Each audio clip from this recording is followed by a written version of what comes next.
Hi Rosies! Welcome back to my channel, or welcome if you're new here. My name is Brianna Rose. This is an old channel from before my rise as a TikTok creator, which I will be addressing shortly. But previously on this channel, I created a range of content like vlogs and various video essays. However, this time around, my content will be focusing on raising awareness about social justice and feminism. Okay, back to the elephant in the room.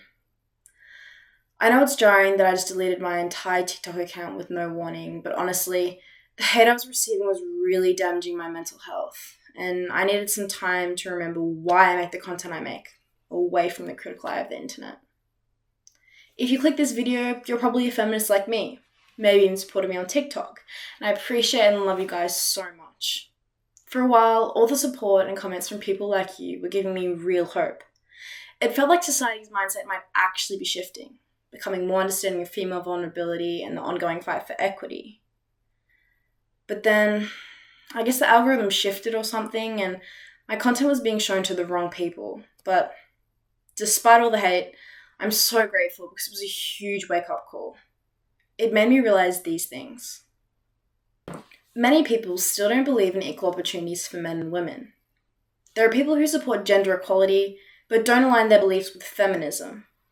And many people believe that gender equality has already been achieved. It's made it clearer than ever that the fight for gender equality and awareness is far from over. However, my TikTok is going to stay deleted because I realized I have so much more to say than what can fit in a 30-second clip. That's why I came back. Because my voice, your voice, is valuable. And together, we can demand the attention that women's vulnerability desperately needs. It's up to us to spark conversation and change our dated ideologies. So, today's upload is going to be an essay-style video which will examine the progression of feminism throughout history, contrast historical and modern-day vulnerability of women, and affirm the relevance of feminism in today's social and political climate. Alright, let's dive in.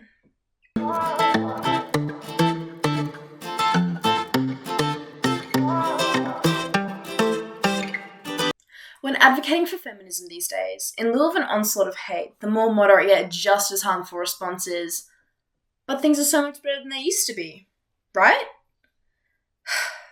The rebuttal for this is complex, but in summary, yes, things are better, but no, things are not good. To understand where we stand today, we look to the past, to the first Australian women's movement taking place at the turn of the 20th century. Feminism as a movement emerged in Australia in response to deeply entrenched patriarchal systems that denied women basic rights through the implementation of rigid gender roles, restriction of reproductive liberties, and legal inequalities. Taking matters into their own hands, feminist trailblazers such as Mary Lee and Viva Goldstein campaigned tirelessly for women's suffrage, which was granted nationally for non-Indigenous women in 1902 and much later for Indigenous women in 1962.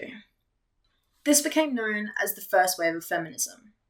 The 1960s saw the second wave, expanding the feminist conversation with the rise of the women's liberation movement, which challenged traditional gender roles, fought for equal pay, access to contraception, and the right to abortion. The fight for reproductive during this time is familiar to many feminists today.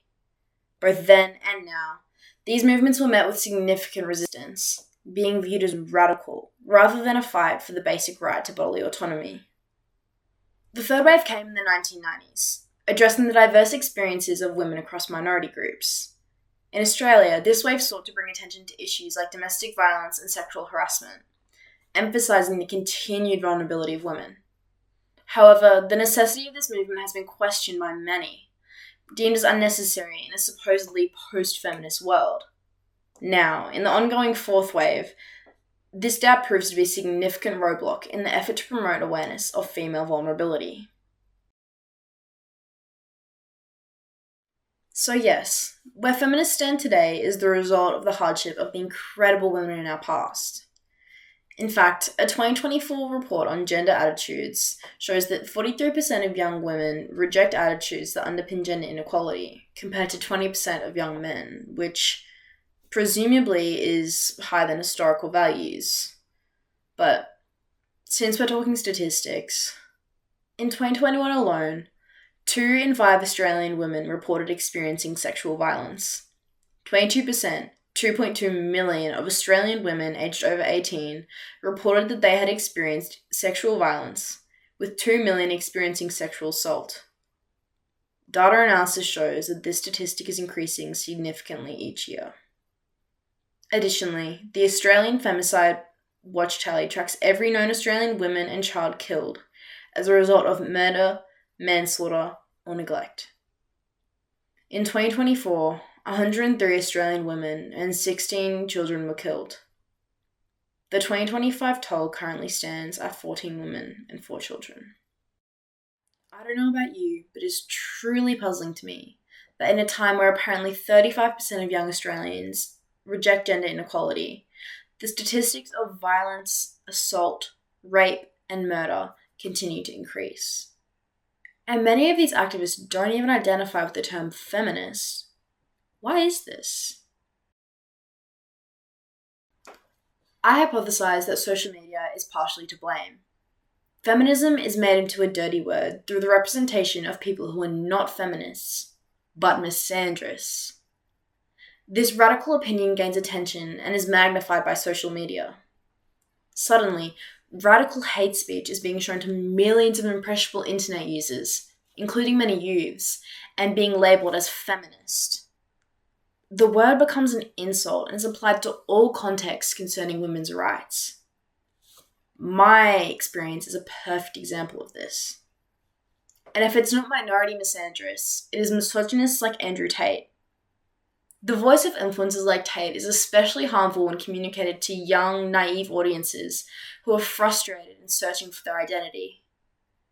These victims latch onto Tate's hateful speech about women, served alongside images of luxury and wealth, and see this as a valid identity which will bring them both success and acceptance from their peers.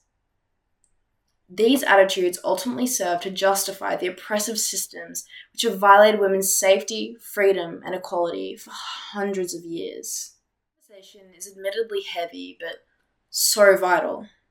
Feminism is not an easy journey, and the challenges we face can feel overwhelming at times. But it is in these moments of difficulty that our commitment matters the most. If you or anyone else you know is struggling with violence or mental health, I urge you to please access the resources on the screen. Keep going, stay hopeful, and remember, your voice matters.